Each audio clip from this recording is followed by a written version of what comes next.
करने के लिए अपनी और पाकिस्तान आर्मी की पूरी तवानाई इस्तेमाल की।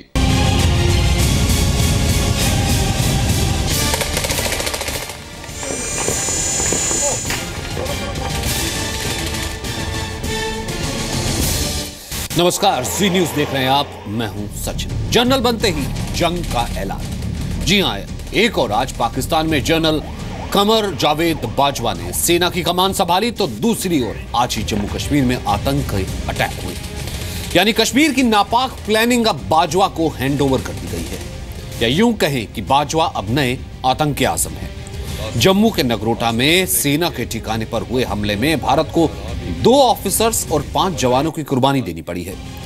वैसे तो 3 आतंकी मार गिरा गए हैं, लेकिन यह भारतीय सेना को बंधक बनाने जैसी स्थिति थी।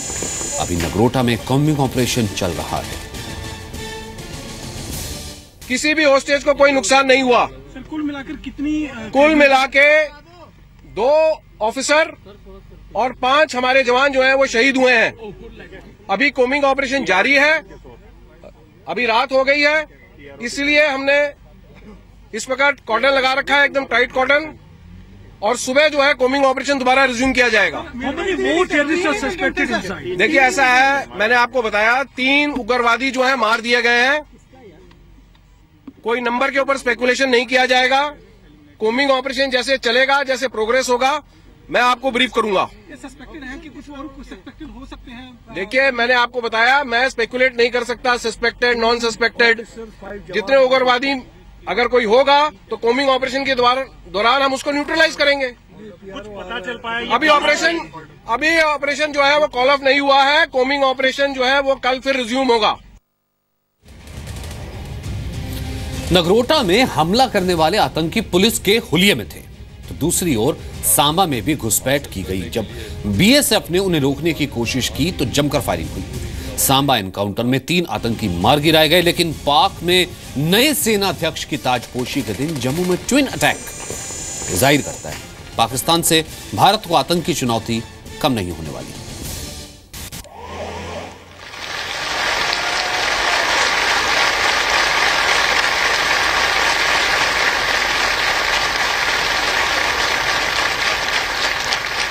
तीनों हज़ार जनरल राहिल शरीफ ने पाक फौज की कमान बाज़ाब्ता तौर पर chief of army staff general Qamar Javed Bajwa हिलाले इम्तियाज मिलिट्री को सौंप दी है।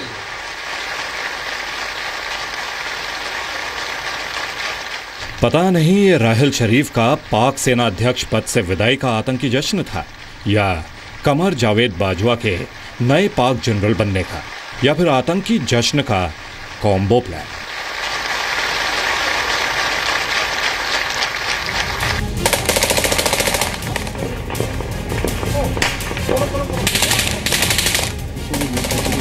लेकिन पाकिस्तान के रावलपिंडी सेना हेडक्वार्टर का जम्मू कश्मीर में आतंक से कनेक्शन एक बार फिर उजागर हुआ है। जिस दिन पाकिस्तान में सेना की कमान बदली जा रही थी, जम्मू के सांबा में अंतर्राष्ट्रीय सीमा पर और नगरोटा में भारतीय सेना की 16वीं कोर के हेडक्वार्टर पर हमला हुआ। जनरल राहिल शरीफ यानी कश्मीर की नापाक प्लानिंग अब राहिल शरीफ से कमर जावेद बाजवा के कंधों पर आ गई है। राहिल शरीफ जाते जाते ये बात खुले तौर पर कह भी गए। बदकिस्मती से हालिया महीनों में मकबूजा कश्मीर में बढ़ती हुई रियासती दहशतगर्दी और भारत के जारहाना इकदामात ने खित्ते के अमन को खतरे में डाल दिया है। मैं भारत पर वाज़ेह करना चाहता हूं कि हमारी तहम्मुल की पॉलिसी को किसी किस्म की कमजोरी समझना खुद उसके लिए खतरनाक साबित होगा। पाकिस्तान के नए सेनाध्यक्ष कमर जावेद बाजवा को पीओके का एक्सपर्ट कहा जा रहा है, और ऐसे में और उसके हुस्न को उनकी ताजपोशी के दिन पाकिस्तान के पाले हुए आतंकी भारत पर हमला करें, समझा जा सकता है कि पाकिस्तान ने भारत को कैसे सिग्नल दिया है। ये पाकिस्तान की डेस्परेशन है, फ्रस्ट्रेशन है, और उसी को वो प्रकट कर रहा है। लेकिन वो अपने मंसूबे में कामयाब नहीं होगा। इस प्रकार की ठुक ठुक करते हुए, इस प्रकार के आते हुए वो अपने मकसद में पूरा होगा, तो उसकी गलतफहमी है। और भारत इतना कमज़ोर देश नहीं है कि इससे जो वो कमज़ोर होगा उसको समझना चाहिए। अगर नहीं समझेगा, जिस भाषा में वो हमसे बात करेगा उसी भाषा में जवाब दिया जाएगा। सितंबर में उरी अटैक के बाद भारत ने पीओके में घुसकर सर्जिकल स्ट्राइक की।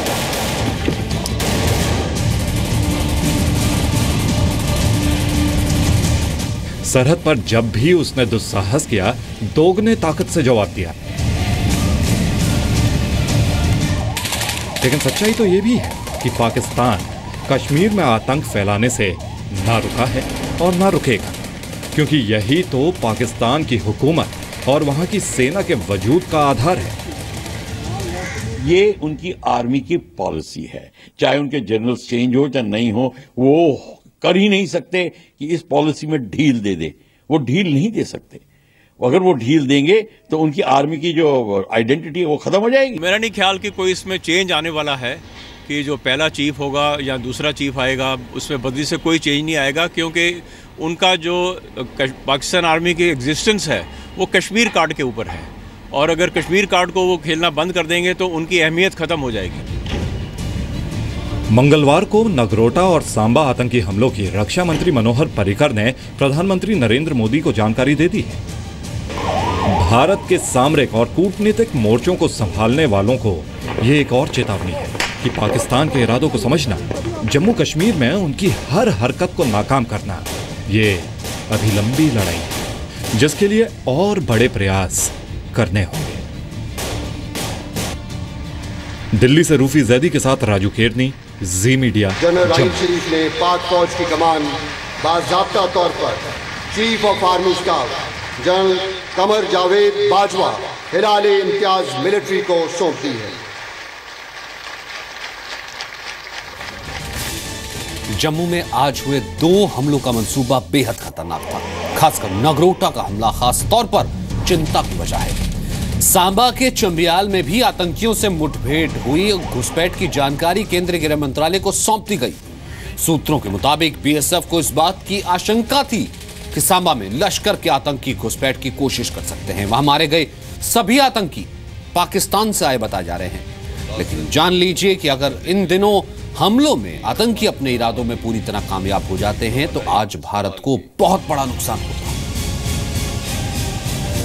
जम्मू जिले का नगरोटा मंगलवार को आतंकियों का टारगेट बना है। नगरोटा के सेना के हेडक्वार्टर पर हमला हुआ है।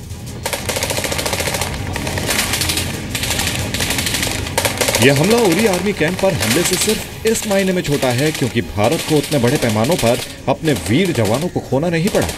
लेकिन इस हमले की डिजाइन, इसकी टाइमिंग और इसका टारगेट वैसा ही खतरनाक था जैसा उरी हमले का। हमारे 16 कोर के हेडक्वार्टर के ऑफिसर मेस पे वार किया गया है। इससे कुछ भी हो सकता था। ये तो अच्छी बात है कि हमारे लड़के मुस्तैद थे, अलर्ट थे और उन्होंने इसको फॉइल कर दिया है। लेकिन ये हमला सीधे सीधे कोर हेडक्वार्टर जैसी इंपॉर्टेंट इंस्टॉलेशन पे हुआ है। It is virtually tantamount to an attack, an act of war, और इसको लाइटली नहीं लिया जा सकता। मंगलवार तड़के भारतीय सेना की 16वीं कोर पर आतंकियों ने हमला किया।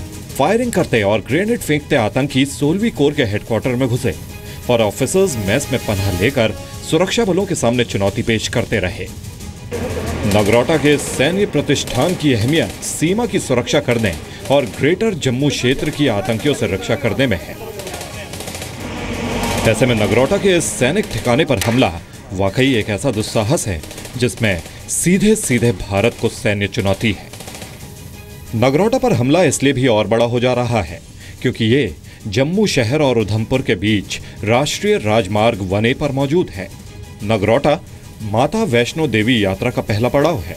यहाँ मशहूर कोल कंडोली मंदिर है और नगरोटा में जम्मू के औद्योगिक क्षेत्र का विकास है जहाँ तेल डिपो और गोडाउन है। देखिए, नगरोटा तक आ जाना एक चिंता का विषय है, जो कि आर्मी को जब जो ऑपरेशन खत्म हो जाता है तो उसके बारे में जांच पड़ताल करनी पड़ेगी कि वो नगरोटा तक कैसे पहुंच सके। नगरोटा और जम्मू कोलोकेटेड हैं, साथ साथ हैं, इससे जम्मू शहर का खतरा भी बढ़ता है। इससे पूरी सिक्योरिटी एजेंसीज को बैठ के इसका पूरा जायजा लेना पड़ेगा। जाहिर है जब हमला हुआ तो पूरे जम्मू क्षेत्र खासकर वैष्णो देवी यात्रा के लिए सुरक्षा को और अलर्ट करना पड़ा।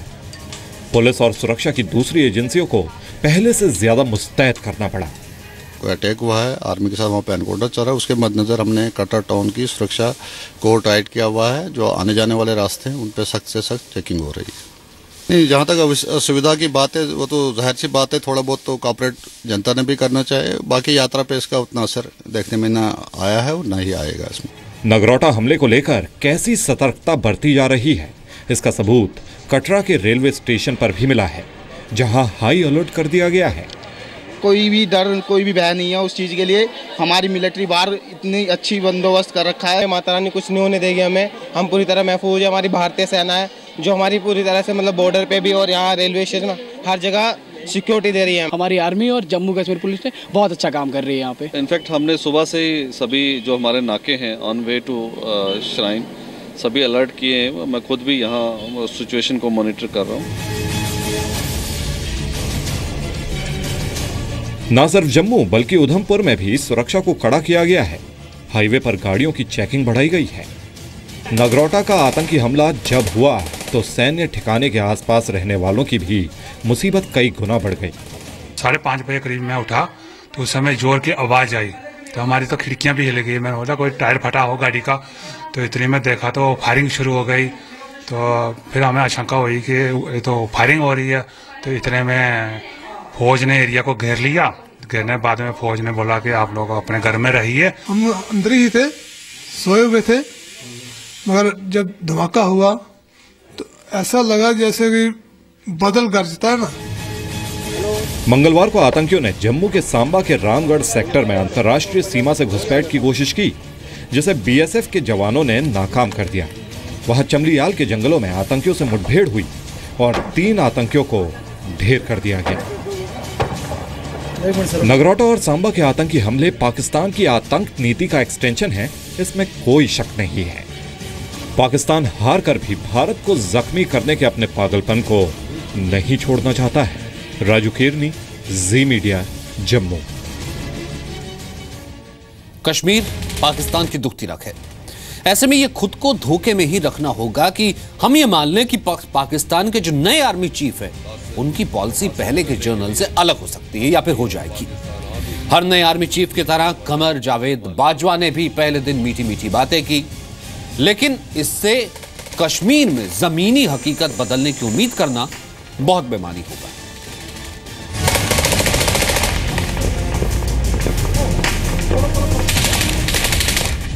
लाइन ऑफ कंट्रोल पर तनाव कम होगा। यह पाकिस्तान के नए army chief general Qamar Javed Bajwa का पहला बयान है। लेकिन क्या इस बयान को सच माना जाए? क्योंकि पाकिस्तान में सेना के जनरल तो बदलते हैं लेकिन आतंक की नीति नहीं बदलती। भारत से दुश्मनी की सोच नहीं खत्म होती। जब बाजवा सेना की सत्ता अपने हाथ में ले रहे थे तभी अपने आखिरी जहर बुझी बातों में पूर्व चीफ राहिल शरीफ कश्मीर पर भारत को गीदड़ भपकी दे रहे थे। ये हकीकत है कि जनूबी एशिया में देरपा अमन और तरक्की मसला कश्मीर के हल के बगैर मुमकिन नहीं, जिसके लिए आलमी बरादरी की खसूसी तवज्जो जरूरी है। जनरल कमर जावेद बाजवा को पाकिस्तान की मीडिया ने लिबरल दिखाने की कोशिश की है। दावा हुआ है कि बाजवा भारत से ज्यादा बड़ा खतरा खुद पाकिस्तान के चरमपंथियों को मानते हैं। लेकिन क्या इससे साबित होता है कि बाजवा भारत के खिलाफ वैसा ही षड्यंत्र नहीं रचेंगे जैसा राहिल शरीफ ने रचा? ये बहुत जल्दबाजी में कोई कुछ भी कहना ठीक नहीं, उचित नहीं होगा। हमें कुछ देर रुक के ऐसे ओपिनियन देने चाहिए। बात क्या है कि ये जो 2 हमले हुए हैं ये एक स्टेटमेंट ऑफ इंटेंट दिखाते हैं, उनका इरादा दिखाते हैं। वो कुछ बताने की, संकेत करने की कोशिश कर रहे हैं। ये जो हमले 2 हुए हैं उस टाइम पे हुए हैं जब सरताज अजीज़ यहाँ आए हैं और कुछ वहाँ पे पाकिस्तान में पुराने चीफ राहिल शरीफ चले गए। कमर जावेद बाजवा यूएन के मिशन में भारत के पूर्व सेनाध्यक्ष रिटायर्ड जनरल बिक्रम सिंह के जूनियर थे। जनरल सिंह भी इस बात की तस्दीक कर रहे हैं कि बाजवा रावलपिंडी की सोच से बाहर नहीं जा सकेंगे। जब एक कमांडर जो है प्रोफेशनल होता है तो थोड़ा हमें सावधानी बरतनी चाहिए कि वो किस प्रकार से हमारे साथ पेश आएगा। तो सावधानी ये नहीं कि हमें घबरा जाना है, नहीं, वो एक नॉर्मल चीफ हैं, जैसे बाकी रहे हैं वैसे वो आए हैं। और हमने सोचा कि नए जनरल साहब पद पे आ रहे हैं, जनरल बाजवा साहब जिन्होंने काम किया है जनरल बिक्रम सिंह के अंडर, लेकिन बिक्रम सिंह नाम ने भी थोड़ा कहा कि पाकिस्तान बदलने वाला नहीं है। जनरल कमर जावेद बाजवा ने पाकिस्तानी सेना की सबसे बड़ी यूनिट 10वीं कोर का नेतृत्व किया है, जो एलओसी पर तैनात है। एक दलील हो सकती है कि जब बाजवा एलओसी पर पाक सेना का नेतृत्व कर रहे थे तब एलओसी शांत था। उसी दौरान 2003 में भारत और पाकिस्तान के बीच सीज फायर समझौता हुआ था, लेकिन उस दौर के राजनीतिक हालातों को समझने की भी जरूरत है। उस दौर में भारत की अटल बिहारी वाजपेयी की सरकार पाकिस्तान से बेहतर संबंध बनाने के लिए एड़ी चोटी का जोर लगा रही थी। हो सकता है कि उस वक्त पाक सेना ने अंतर्राष्ट्रीय बिरादरी को दिखाने के लिए कश्मीर में तनाव कम किया हो, क्योंकि 70 साल का इतिहास है कि पाकिस्तान की सेना कश्मीर में गड़बड़ी फैलाने की नीतियों पर ही चलती रही है। और अभी जो एलओसी पर हालात हैं उससे स्थितियां और बिगड़ सकती हैं। जम्मू कश्मीर में मंगलवार को 2 आतंकी हमले इस बात की तस्दीक ही कर रहे हैं। तो फिर भारत के पास विकल्प क्या है? पाक सेना के नए चीफ बाजवा की आज की बातों पर भरोसा करे, उन्हें कुछ वक्त दे, या फिर नहीं? लाइन ऑफ कंट्रोल पे वन वे ट्रैफिक नहीं होगा। अगर वो कुछ करते हैं यहां से पलटवार होगा, सर्जिकल स्ट्राइक्स और जो कि आपके फायर असॉल्ट्स हैं will be the new normal. और अगर इनसे पाकिस्तान नहीं मानता तो सर्जिकल स्ट्राइक्स के बाद आपके एयर स्ट्राइक्स भी आ सकते हैं, रॉकेट मिसाइल स्ट्राइक्स भी आ सकते हैं। दर्जे हरारत वहां तक बढ़ाई जा सकती है जहां पाकिस्तान चाहता है। आपको अपनी पॉलिसी को रिव्यू करना पड़ेगा। ये कि हम पहली अटैक नहीं करेंगे, हम तो जवाबी हमला करेंगे और ये सारी बातें, ये नहीं। आप उनकी कार्रवाई को रोकने के लिए उचित कदम उठाएंगे, आप ऑफेंसिव पे जाएंगे। और ये जो सर्जिकल स्ट्राइक्स की बात है, एक क्या आपको 5-5, 6-6 और कर देनी चाहिए थी। ये एक से कुछ काम नहीं चलता। तब वो डिफेंसिव पे आएंगे, तब वो भागेंगे। जनरल बाजवा इससे पहले पाकिस्तानी सेना के ट्रेनिंग एंड एवोल्यूशन यूनिट के इंस्पेक्टर जनरल थे। राहिल शरीफ भी पाक सेना अध्यक्ष बनने से पहले इसी यूनिट के चीफ थे। जनरल बाजवा कैसे होंगे? भारत को लेकर उनका नजरिया क्या होगा? इसको लेकर दावे से तो कुछ भी नहीं कहा जा सकता है, लेकिन बाजवा की जो लोकतंत्र समर्थक छवि पेश की गई है उस पर आसानी से यकीन करना तो मुश्किल ही है। दिल्ली से रूफी जैदी के साथ राजू केरनी, जी मीडिया, जम्मू। कश्मीर में किस तरह पाकिस्तान गड़बड़ी फैलाने की कोशिश करता है, इसका एक सबूत आज तब मिला जब लोकसभा में सरकार ने कुछ आंकड़े रखे। भारत के गृह मंत्रालय ने लिखित जवाब में कहा कि इस साल अब तक 2016 में आईएसआई के 24 एजेंट पकड़े गए हैं या पहचान हुई है। पाकिस्तान के लिए जासूसी करते इनकी पोल खुली है। इन्हीं आईएसआई एजेंटों में राजस्थान से 9, पंजाब के 6, गुजरात से 2, उत्तर प्रदेश से 1, जम्मू कश्मीर से 2 और दिल्ली से 4 की पोल पट्टी खुली है। भारत सरकार ने अपने जवाब में दावा किया है कि संवेदनशील जगहों पर अधिकारी कर्मचारी अलर्ट पर हैं। साइबर सिक्योरिटी, सीसीटीवी,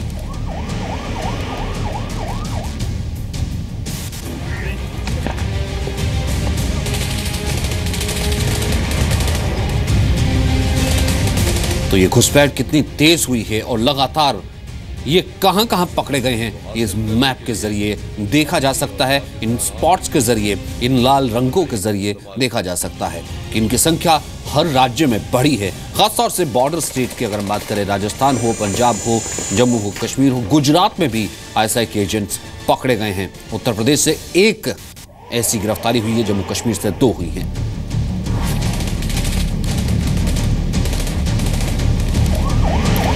वहीं भारत सरकार ने अपने जवाब में दावा किया है कि संवेदनशील जगहों पर अधिकारी कर्मचारी अलर्ट पर हैं। साइबर सिक्योरिटी, सीसीटीवी, बायोमेट्रिक और इलेक्ट्रॉनिक सर्विलांस से जासूसों पर नजर रखती है। सीमा पर मुस्तैदी और घुसपैठ रोकने के लिए सुरक्षाकर्मी अलर्ट पर हैं और खुफिया एजेंसियां पूरी तरह से चौकस हैं। आपको फिर बता दें, नगरोटा में आतंकी हमले में सेना के 2 अधिकारी और 5 जवान शहीद हुए हैं। सभी बंधक सुरक्षित हैं। सेना ने फिलहाल कॉम्बिंग ऑपरेशन रोक दिया है। आतंकियों ने जम्मू में सेना की 16वीं कोर के मुख्यालय की ऑफिसर्स मेस में 16 लोगों को बंधक बनाया था। इनमें 12 सेना के जवान, 2 महिलाएं और 2 बच्चे थे।